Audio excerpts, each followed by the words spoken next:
حرام نہیں ہے ان کے نزدیک، لیکن کہتے ہیں کہ مکروہ ہے۔ کہا کیوں ہے؟ کہا اس سے آدمی کبھی غسل کرتا ہے تو تھوکتا ہے، کھخارا وغیرہ نکالتا ہے، اور کہا کہ اس طرح کی چیزیں مسجد میں کرنا یہ مناسب نہیں ہے، ایک بات۔ اور دوسری بات کہا کہ ممکن ہے کہ لوگوں کی نگاہ اس کے اوپر پڑے، وہ نہا رہا ہو، اور لوگ اس سے گھن محسوس کریں، یا لوگ اس کے سلسلے میں بات چیت کریں کہ کیسا بے شرم آدمی ہے کہ اس طرح سے مسجد میں تمام لوگوں کے سامنے کھڑے ہو کر کے وہ غسل کرتا ہے۔ امام احمد ابن حنبل رحمۃ اللہ علیہ کے اس قول کے اندر وجاہت ہے، یعنی ان کے قول کو قبول کیا جا سکتا ہے، لیکن اگر مسجد کے کسی کونے میں، کسی کنارے میں غسل خانہ بنا ہوا ہے اور یہ غسل کے لیے ہے،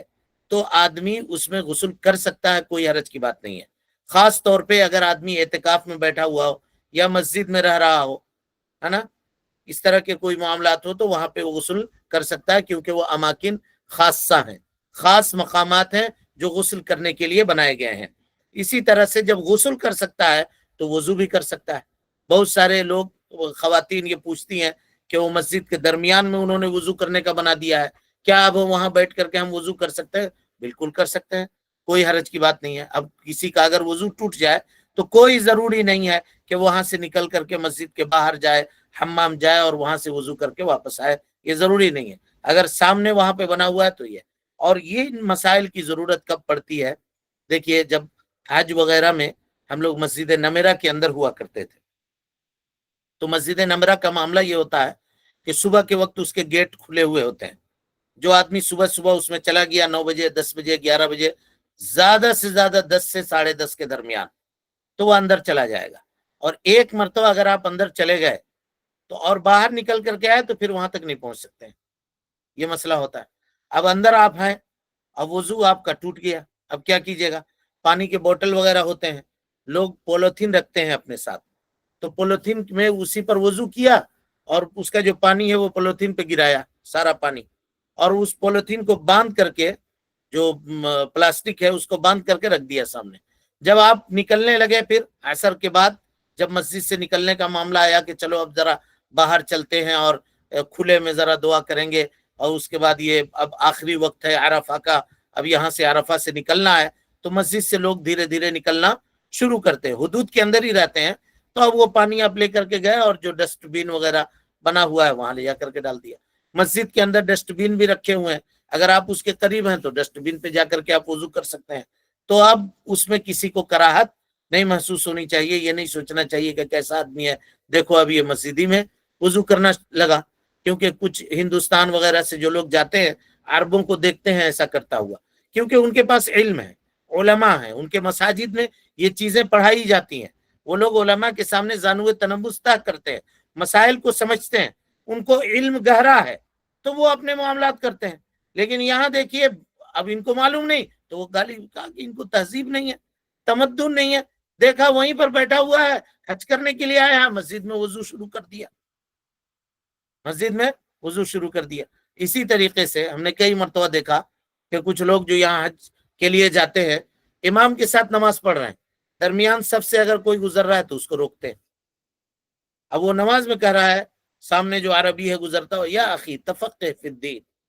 دین کی فقاہت حاصل کرو، سترۃ الامام سترۃ المصلی، امام کا سترہ مصلی کا سترہ ہے، ہم کو ادھر سے گزرنے دو، لیکن کاہے اس کو گزرنے دیں گے؟ حاجی صاحب ایک دم آڑ بنا کر کے کھڑے ہو گئے کہ ہمارے سامنے سے مت گزریے۔ تو یہ سب تشدد ہے، علم کی کمی ہے، آدمی علم سیکھتا نہیں ہے، جانتا نہیں ہے، اور اس کے بعد سنی سنائی باتوں کے اوپر، دیکھی دکھائی باتوں کے اوپر سختی سے عمل کرنا شروع کر دیتا ہے، سختی سے عمل کرنا شروع کر دیتا ہے۔ اسی طرح سے جو فوجی ہوتے ہیں، یہ سب مسائل بتا دے رہے ہیں تاکہ جانیے۔ اب فوجیوں کے جوتے ہوتے ہیں، اب ان کو کھولنا بڑی دشواری کا کام ہوتا ہے، پھر پہننا، پھر وہ ایکشن موڈ پر ہیں، نماز کھڑی ہو گئی، جوتے ہی میں کھڑے ہو گئے، کہا کہ دیکھو یہ کیا ہے طریقہ، یہودیوں کو لا کر کے ان لوگوں نے یہاں بسا دیا ہے، نماز میں جوتا پہن کر کے نماز پڑھ رہے ہیں، یہ سب یہودی ہے، مسجد کا احترام نہیں ہے، اعوذ باللہ من الشیطان۔ اللہ کے نبی صلی اللہ علیہ وسلم نے کہا کہ جوتا پہن کر کے نماز پڑھو، یہودیوں کی مخالفت کرو، کیونکہ یہودی جوتا پہن کے نماز نہیں پڑھتے ہیں، تم کو اگر کبھی موقع ملتا ہے تو پڑھو جوتا پہن کر۔ ہاں، کبھی آپ صحرا میں ہیں، کبھی اور ایسی جگہ پر ہے جہاں قالین وغیرہ، اب کوئی کہے کہ نہیں ہم جوتا چپل پہن کے مسجد کے قالین کے اوپر جائے نماز کے اوپر نماز پڑھیں گے تو یہ بھی ظلم ہے، یہ بھی اس کو نہیں کرنا چاہیے۔ لیکن اگر ایسی جگہ پر ہے جہاں وہ جوتا پہن کے پڑھ سکتا ہے نماز تو پڑھنا چاہیے اس کو، بلکہ اللہ کے نبی صلی اللہ علیہ وسلم کا خاص حکم ہے کہ تم جوتا پہن کے پڑھو نماز کبھی کبھار، تاکہ یہودیوں کی مخالفت ہو۔ وہ یہودی، اب یہ فوجی اگر پڑھ رہے ہیں نماز، ان کے ساتھ مجبوری ہے، اگر ان کو بلا لیا جائے اور لا اینڈ آرڈر دیکھنے کے لیے ان کو نماز چھوڑ کر جانی پڑے تو وہ جا سکتے ہیں، اور کہاں وہ جوتا پہنتے بیٹھے گا اور اس کا تسمہ باندھتے بیٹھے گا، اسٹینڈ بائی موڈ پر ہے۔ اب ایسی حالت میں تقوی اور ورع دیکھیے اس کی کہ وہ نماز کے لیے ویسے ہی کھڑا ہو گیا، اب نماز پڑھ رہا ہے، اب اس کو یہ کہہ رہے ہیں کہ یہ لوگ گالی دے رہے ہیں، برا بھلا کہتے ہیں، علم نہ ہونے کی وجہ سے۔ اسی لیے جہالت یہ ہزار برائی ہے، ہزار بیماری ہے۔ آدمی کو چاہیے کہ ان چیزوں کو پہلے سیکھ لے، اس کے بعد معاملہ کرے، اور اس کے بعد کہے۔ کوئی بھی بات کہنے سے پہلے، زبان کھولنے سے پہلے آدمی کو چاہیے کہ وہ علم حاصل کرے اور اس سلسلے میں دلائل کو معلوم کرے۔ بہرحال تو پتہ چلا کہ مسجد میں وضو بھی کر سکتے ہیں، غسل بھی کر سکتے ہیں، لیکن ان شروط کے ساتھ جن شروط کا تذکرہ ہم نے آپ کے سامنے کیا۔ اس کے بعد مصنف رحمۃ اللہ علیہ کہتے ہیں وَفِي الْحَمَّامِ إِنْ أَمِنَ الْوُقُوفِ فِي الْمُحَرَّمِ فَإِنْ خِيفَ كَرِهَ وَإِنْ عَلِمَ حُرِمَ۔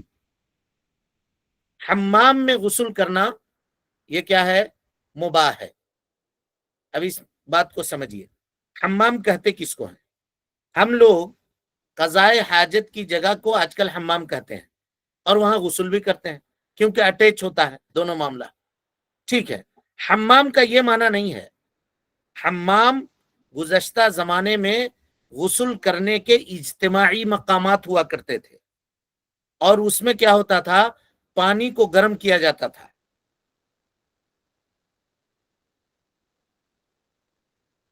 دستیاب ہوتا تھا، اور لوگوں کے لگاتار گرم پانی سے غسل کرنے کی وجہ سے بھاپ پورے گھر میں پھیلا ہوا ہوتا تھا، جس کی وجہ سے وہ جگہ گرم ہو جایا کرتی تھی، وہ جگہ گرم ہو جاتی تھی، تو لوگ وہاں جاتے تھے غسل کرنے کے لیے۔ حمام سے وہ مراد ہے، حمام حمیم سے ہے جہاں گرم پانی دستیاب ہو۔ اب اگر کوئی آدمی اپنے گھر میں حمام بناتا ہے اپنے یوز کے لیے، اپنے استعمال کے لیے، جیسے ہم لوگوں کے گھر میں گیزر لگے ہوئے ہیں، گرم پانی آ رہا ہے، حمام ہے یہ، گرم پانی دستیاب ہے وہاں، تو اب اس میں وہ غسل کرے، خواتین غسل کریں، کر سکتی ہیں، کوئی حرج کی بات نہیں ہے۔ لیکن اگر ایسا حمام ہے جو عام لوگوں کے استعمال کے لیے بنایا گیا ہے، جہاں گرم پانی بھیجا جاتا ہے اور عام لوگ اس میں غسل کیا کرتے ہیں، مصنف رحمت اللہ علیہ اس سلسلے میں یہ بات بیان کر رہے ہیں کہ اگر کوئی حمام گھر کے باہر ہے اور عام لوگوں کے غسل کے لیے بنایا گیا ہے، لوگ اس کو کرائے پر لیتے ہیں اور غسل کرتے ہیں وہاں جا کر کے، تو اگر اس میں ہر ایک کے لیے الگ الگ کمرہ بنا ہوا ہے، اس کے الگ دروازے ہیں، اس میں اندر جا کے آدمی بند ہو جائے اور غسل کرے، تو اس میں کوئی حرج کی بات نہیں ہے، چاہے مرد غسل کر رہا ہو یا خاتون غسل کر رہی ہو، کوئی حرج کی بات نہیں ہے۔ لیکن ایک حمام ایسا ہے جو عام ہے، جس میں عام طور پہ لوگ غسل کرتے ہیں، مرد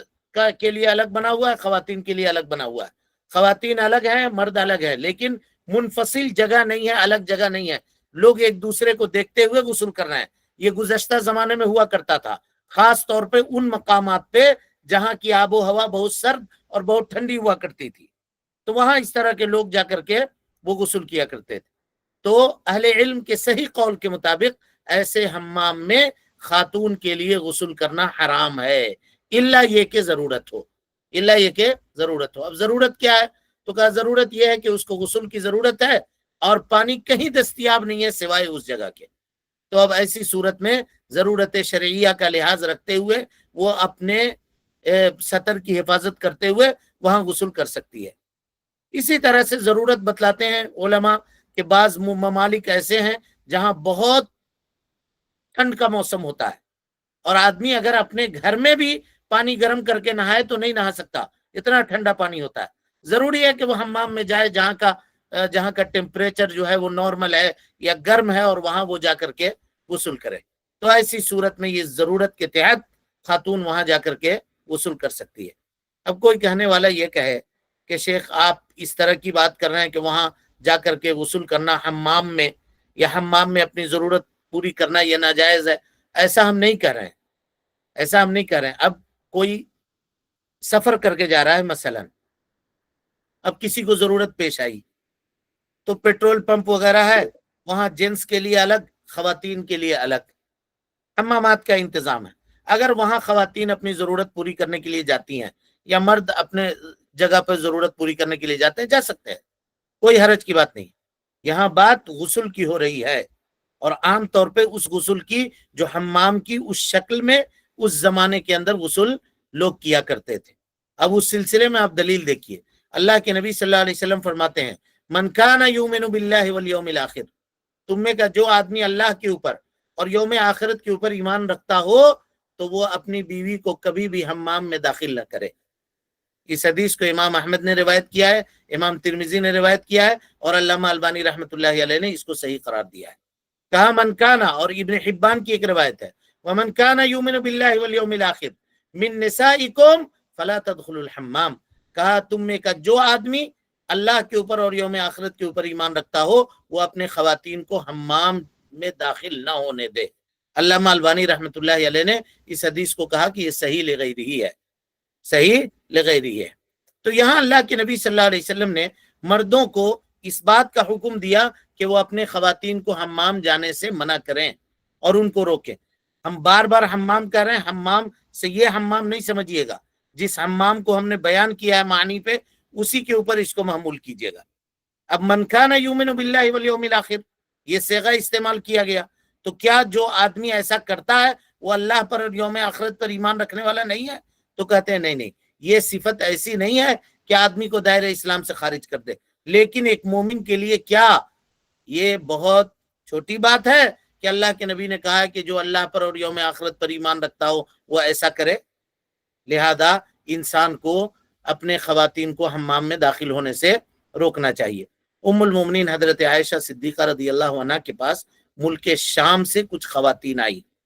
شام کا جو ملک ہے نا جی، سیریا کا، بہت ٹھنڈ ملک ہے، یہ بہت سردی ہوتی ہے. ابھی ان دنوں میں جب وہاں کی لڑائیاں چل رہی تھی تو آپ لوگوں نے دیکھا ہوگا کہ کیمپوں پہ جو بچے سو رہے تھے وہ صبح کو فریز ہو جاتے تھے، یعنی انتقال ہو جاتے تھے اور جم جاتے تھے، اکڑ جاتے تھے. اللہ تعالی محفوظ رکھے اور مصیبتوں کو امت مسلمہ سے دور فرمائے. بہرحال تو کہا کہ خواتین کچھ آئیں ہمس سے، ملک شام سے، سیریا سے. کن کے پاس؟ ام المومنین حضرت عائشہ صدیقہ رضی اللہ عنہ کے پاس. تو ام المومنین نے کہا انتن اللاتی يدخلن نساءکن الحمام، کہا تم ہی لوگ ہو کہ تمہاری عورتیں حمام میں داخل ہوتی ہیں. سمعت رسول اللہ صلی اللہ علیہ وسلم یقول، ام المومنین کہہ رہی ہیں میں نے اللہ کے نبی صلی اللہ علیہ وسلم سے یہ کہتے ہوئے سنا ہے ما من امرأۃ تضع ثيابها فی غیر بیت زوجها، کوئی بھی خاتون جو اپنے کپڑے کو اپنے شوہر کے گھر کے علاوہ اتارتی ہے الا ہتکت الستر بینہا و بین ربہا، کہ وہ اپنے اور اپنے رب کے درمیان کے پردے کو چاک کر دیتی ہے، پھاڑ دیتی ہے، اس کو پامال کر دیتی ہے. اس حدیث کو امام ابو داؤد نے، امام ترمذی نے، امام ماجہ نے، ابن ماجہ نے روایت کیا ہے. علامہ امام ترمذی رحمۃ اللہ علیہ اس کو حسن کہتے ہیں اور علامہ البانی رحمۃ اللہ علیہ نے اس کو صحیح قرار دیا ہے. یہاں ام المومنین حضرت عائشہ صدیقہ رضی اللہ عنہ نے اللہ کے نبی صلی اللہ علیہ وسلم کے حدیث سے کیا سمجھا؟ یہی سمجھا کہ خاتون کے لیے حمام میں داخل ہو کر کے غسل کرنا یہ حرام ہے. حمام مدینے کے اندر معروف نہیں تھے، لیکن ہم نے بتلایا کہ وہ ملک جو گرم ٹھنڈ ملک تھے، ٹھنڈک جہاں پڑا کرتے ہو، بہت زیادہ ٹھنڈک پڑتی تھی، کہا وہاں کے لوگ اس طرح کے کام کیا کرتے تھے. تو ام المومنین حضرت عائشہ صدیقہ رضی اللہ عنہ نے اس طرح سے استدلال کیا اور کہا کہ خاتون کے لیے ناجائز ہے کہ وہ اپنے شوہر کے گھر کے علاوہ کہیں پہ اپنا کپڑا اتارے. تو اس سے علماء نے یہ کہا کہ ہاں اگر شوہر اجازت دے کہیں رہنے کی تو اس جگہ پہ وہ رہ سکتی ہے، کوئی حرج نہیں ہے. اگر خاتون میکے گئی ہے تو وہ شوہر کا گھر تو نہیں ہے، لیکن وہاں وہ اپنے کپڑے بدل سکتی ہے کیونکہ شوہر نے وہاں رہنے کا اجازت دیا ہے. اس طرح سے اس پہ ایک کلام اور علماء نے یہ کیا ہے کہ وہ خواتین جو مال وغیرہ میں جاتی ہیں اور ٹرائل روم میں جاتی ہیں وہاں کپڑے چیک کرنے کے لیے، دیکھنے کے لیے، کہا جائز نہیں ہے وہ، خاص طور پہ اس فتنے کے ماحول میں جہاں آدمی کی عزت و آبرو محفوظ نہیں ہے، تو کہا ایسی صورت میں ان جگہوں پہ جا کر کے کپڑا پہننے سے اور چیک کرنے سے اجتناب کرنا چاہیے خواتین کو خاص طور پہ۔ یہ بھی اس وعید کے اندر آئے گا کہ ما من امرات تضع ثيابها فی غیر بیت زوجها، کوئی بھی خاتون جو اپنے شوہر کے گھر کے علاوہ اپنا کپڑا اتارتی ہے الا حتقت الستر بینها وبین ربها، کہ اپنے اور اپنے رب کے درمیان کے پردے کو وہ چاک کر دیتی ہے، حرمت کو پامال کر دیتی ہے، اور اللہ کے نبی صلی اللہ علیہ وسلم نے اس کو حرام قرار دیا۔ لیکن شوہر اگر اجازت دیں، ہوٹل میں ٹھہری ہے خاتون، شوہر نے کہا ہے یا شوہر ساتھ ہیں، تو ایسی صورت میں وہ کر سکتی ہے، کوئی حرج کی بات نہیں ہے، وہاں پہ وہ غسل کر سکتی ہے، اپنے کپڑے بدل سکتی ہے، اس میں کوئی دقت کی بات نہیں ہے، کیونکہ وہ اگر اس پہ کرائے پہ مکان لیا ہے یا کرائے پہ ہوٹل کا کمرہ لیا ہے تو یہ اس کے شوہر کا کمرہ ہے۔ اس طرح سے فقہا نے یہ باتیں بیان کی ہیں۔ لہذا اس سے یہ پتا چلا کہ اس جیسے حمامات جو بنائے گئے ہیں، اور آج کل کے زمانے میں ان حمامات کا تصور تو نہیں ہے، لیکن پارلر وغیرہ میں یا اس طرح سے اسپا وغیرہ میں جہاں جا کر کے خواتین غسل کرتی ہیں یا بناؤ سنگار کے معاملات کرتی ہیں، ان تمام چیزوں کی حرمت اس کے اندر داخل ہوگی، خاص طور پہ جہاں پردے کا اہتمام اور پردے کا لحاظ نہ ہوتا ہو۔ تو آپ کہیے گا کہ ان چیزوں کے اس وقت بیان کرنے کا کیا فائدہ؟ تو اس زمانے میں جو چیزیں پائی جاتی تھیں بے حیائی کی، شریعت نے اس سے منع کیا ہے۔ تو اب ظاہر سی بات ہے کہ جب یہ چیزیں اس زمانے میں تو نہیں تھی، تو انہی مسائل کو ان کے اوپر قیاس کیا جائے گا۔ بقیہ تذکرہ پھر مردوں کے حمام میں داخل ہونے کا کیا حکم ہے، ہم آئندہ کے درس میں آپ کے سامنے بیان کریں گے، اور پھر کل کے درس میں غسل کے کامل کس کو کہیں گے اور غسل مجزی کس کو کہیں گے، ان دونوں کے اوصاف کا تذکرہ کریں گے۔ اللہ سبحانہ و تعالی سے دعا ہے کہ وہ ہم سب کو حسن عمل کی توفیق دے، ہم سب کی اصلاح فرمائے، نیکیوں کو قبول کرے، سیئات سے درگزر فرمائے، جب تک زندہ رکھے دین اسلام پہ زندہ رکھے، اور جب اٹھائے ایمان پہ اٹھائے۔ اقول قولی ھذا واستغفر اللہ لی ولکم ولسائر المسلمین من کل ذنب وخطیئۃ فاستغفروہ انہ کان للأوابین غفورا۔